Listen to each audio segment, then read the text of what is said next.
Gudang Dana Amanah, sebuah bangunan rumah tua yang kokoh, terletak di daerah pesisir selatan wilayah Kebumen yang terpencil. Di dalamnya, tersimpan tumpukan dokumen, kolateral, emas batangan, uang tunai, baik uang dalam negeri dan uang luar negeri, beberapa buah pedang samurai, tombol, berlian, batu mulia lainnya, dan artefak kuno tersimpan rapi di gudang itu. Suasana lembab dan berdebu menyelimuti seluruh ruangan. Sebuah ruangan tempat penyimpanan aset dana Kasepuhan Nusantara. Deburan ombak laut selatan yang tak pernah berhenti, pasir hitam yang berkilauan, dan tebing-tebing karang yang menjulang tinggi. Angin laut bertiup kencang, membawa aroma garam dan misteri. Mbah Sutrisno, seorang pria paruh baya, beliau adalah kasepuhan penjaga gudang Dana Amanah Nusantara. Jujur, sederhana, dan taat pada tugasnya. Wajahnya teduh, namun beliaunya seperti menyimpan rasa kekhawatiran. Waktu itu, Mbah Tris tampak termenung, seolah ada yang sedang dipikirkan oleh beliaunya, yaitu keprihatinan tentang masih banyaknya masyarakat yang masih hidup di bawah garis kemiskinan dan penderitaan. Mbah Tris berkata dalam hati, andai saja dana yang tersimpan ini bisa digunakan untuk masyarakat, untuk rakyat, pasti mereka hidupnya sejahtera. Tapi bagaimana caranya agar dana itu bisa digunakan? Sedangkan saya hanya sebatas menjaganya, lagi pula saya tidak berani sembrono dengan aset ini, karena aset ini bukan milik saya pribadi. Saya sama sekali tidak punya hak atas aset ini, karena aset kasepuhan adalah aset dana untuk kemaslahatan umat.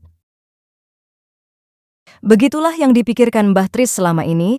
Waktu menunjukkan pukul 2 dini hari, dari kejauhan terdengar samar suara derap kaki kuda disertai suara gemerincing, ternyata adalah suara kereta kencana milik Ibu Ratu Pantai Selatan. Akan tetapi Mbah Tris tidak menyadari bahwa Ibu Ratu mendatangi kediamannya.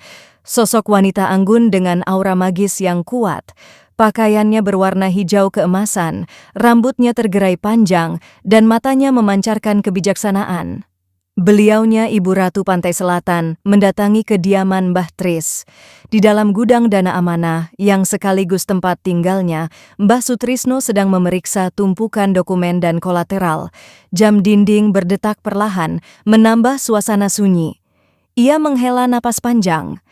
Mbah Tris bergumam, dana amanah ini sudah puluhan tahun tidak tersentuh. Apa yang harus saya lakukan? Masyarakat membutuhkan bantuan. Tapi bagaimana cara mencairkannya? Tiba-tiba, angin bertiup kencang dari luar. Pintu gudang terbuka dengan sendirinya, menampilkan cahaya bulan yang terang. Mbah Tris terkejut siapa itu.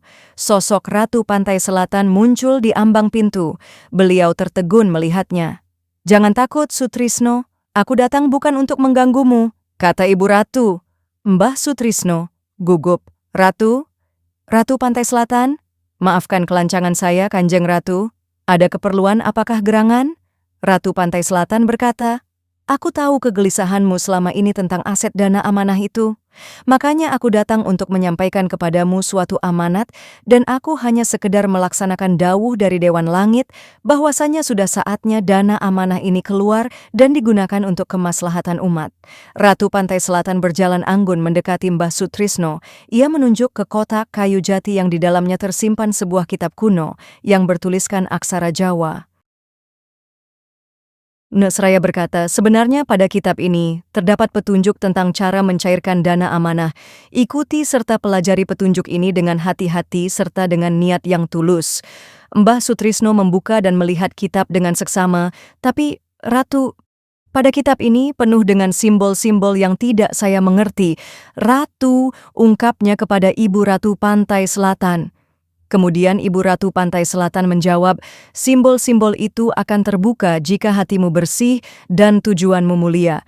Ingatlah bahwa dana ini adalah amanah dari Tuhan Yang Maha Kuasa yang diberikan kepada para leluhur terdahulu, raja-raja Nusantara, dan diamanahkan kepada para kasepuhan untuk menjaganya aset-aset itu yang pada suatu saatnya nanti akan terbuka serta digunakan untuk kemaslahatan umat, untuk kesejahteraan, kemakmuran masyarakat." Mbah Sutrisno mengangguk, "Saya mengerti, Ratu. Saya berjanji akan mengemban amanah ini dengan sebaik-baiknya dan sejujurnya, mudah-mudahan saya amanah. Bagus, aku akan selalu mengawasi dan membantumu. Tapi ingat, jangan sekali-kali tergoda oleh keserakahan dan ingat bahwa aset itu bukan milik pribadi, bukan milik kasepuhan, siapapun tidak ada hak atas aset itu. Dikarenakan aset dana kasepuhan semata-mata hanya digunakan untuk kemaslahatan umat manusia. Ratu Pantai Selatan memberikan sebilah pusaka berupa keris kecil kepada Mbah Sutrisno. Ratu Pantai Selatan berkata, "Keris ini akan melindungimu dari bahaya, tapi ingat semua atas izin Allah, keris hanyalah sekedar benda mati. Jangan percaya pada keris ini, percayalah hanya kepada Allah." Mbah Sutrisno menerima keris dengan hormat. "Terima kasih banyak, Kanjeng Ratu. Saya tidak akan mengecewakan kepercayaan yang Kanjeng Ratu berikan."